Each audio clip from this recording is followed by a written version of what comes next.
Hello everyone, আসসালামু আলাইকুম। নতুন আরেকটি রেসিপি দেখার জন্য সবাইকে জানাই ওয়েলকাম।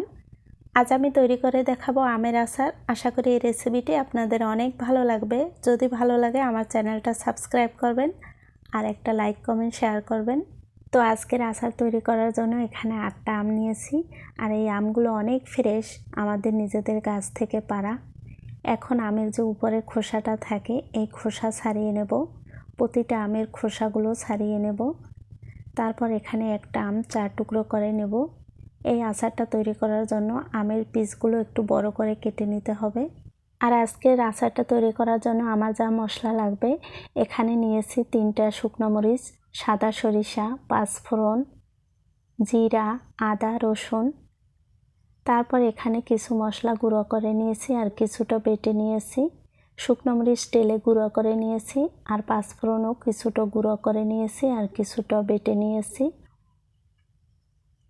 তারপর চুলাতে একটা কড়াই বসিয়ে পরিমাণ মতন সরিষার তেল দিয়ে দিলাম।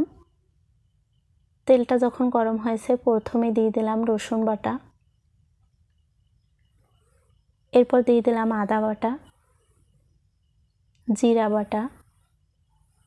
মশলাটা দেওয়ার পর সামান্য একটু তেলে ভেজে নিতে হবে। এখন দিয়ে দিলাম সরিষা বাটা, পাঁচফোড়ন বাটা। এখন সব মশলা একটু ভালো করে ভেজে নেব। তারপর দিয়ে দিচ্ছি 1.5 টেবিল চামচ হলুদের গুঁড়ো, 1.5 টেবিল চামচ শুকনো মরিচের গুঁড়ো। তারপর আবার মশলাটাকে ভালো করে একটু ভেজে নেব। এবার দিয়ে দিলাম কেটে রাখা আম। তো আমটা দিয়ে মশলার সাথে খুব ভালো করে মিক্স করে নেব। আর এখানে কোনো পানি অ্যাড করা যাবে না। আজকের এই আচারটা তৈরি করব সম্পূর্ণ পানি ছাড়া। আর আমি এখানে কোনো ভিনেগার অথবা সিরকা ব্যবহার করব না।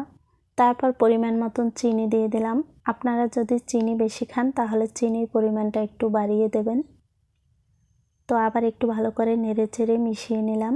এরপর ঢেকে রেখে দেব 5 মিনিট। এই আচারটা তৈরি করা খুবই সহজ আর বেশি সময় লাগে না। এখন দিয়ে দিলাম পাঁচফোড়নের গুঁড়ো আর টেলে নেওয়া শুকনো মরিচের গুঁড়ো। তো ঝালের পরিমাণটাও আপনারা বাড়িয়ে কমিয়ে নিতে পারেন। তারপর আবার একটু নেড়েচেড়ে আমের সাথে মিশিয়ে নেব। খুবই অল্প সময় তৈরি করা যায় এই আচারটা। এই তো আমটা খুব ভালো করে সিদ্ধ হয়ে গেছে।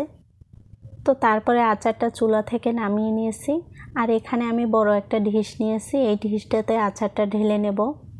এই তো আচারটা এখানে নিয়েছি। এখন আমি খুন্তি দিয়ে আচারটাকে চারদিক থেকে ছড়িয়ে দেব। যেহেতু আমি আচারটা রোদে শুকিয়ে নেব, আর পুরো 2 দিন আমি আচারটা শুকিয়ে নিয়েছি। এই যে দেখেন শুকানোর পর আচারটার কি অবস্থা। তো খুব ভালো করে কড়া রোদে শুকিয়ে নিতে হবে। 2 দিন শুকিয়ে নেওয়ার পর এখন আচারটাকে তেলে ভিজিয়ে রাখবো। তার জন্য এখানে চুলাতে একটা কড়াইতে পরিমাণ মতন তেল দিয়েছি, সরিষার তেল। তারপর এখানে কিছু পরিমাণ রসুন দিয়ে দিলাম। আচারে রসুন দিলে অনেক সুন্দর একটা অ্যারোমা আসে আর খেতেও বেশ ভালো লাগে। আচার রাখার জন্য আমি একটা কাঁচের বয়ম নিয়েছি। এই ধরনের কাঁচের বয়মে আচার অনেক ভালো থাকে। এরপর এখানে তেলটাকে ঠান্ডা করে নিয়েছি। প্রথমে কিছু তেল এখানে দিয়ে দিলাম। তারপর এখানে সবগুলো আচার তেলের মধ্যে দিয়ে দেব আর বাকি তেলটা উপর থেকে দিয়ে দেব। আজকের এই আচারে আমি কোনো ভিনেগার ব্যবহার করিনি, কারণ ভিনেগার ছাড়াও আচারটা অনেক দিন ভালো থাকে। আর এই তো দেখেন আচারের ফাইনাল লুকটা দেখতে এতটা লোভনীয় লাগছে আর খেতেও ভীষণ মজা হয়েছে। এই আচারটা খিচুড়ি, পোলাও, বিরিয়ানি দিয়েও খাওয়া যায়, অনেক বেশি মজা। তো এই আচারটা আমি আমার মায়ের কাছ থেকে শিখেছি। আমার মা দেখতাম ছোটোবেলা আমাদের এই আচারটা বানিয়ে খাওয়াতো। তো অনেক বেশি মজার একটা আচারের রেসিপি। কেমন লাগছে প্লিজ কমেন্ট করে জানাবেন। ভালো থাকবেন। আল্লাহ হাফেজ।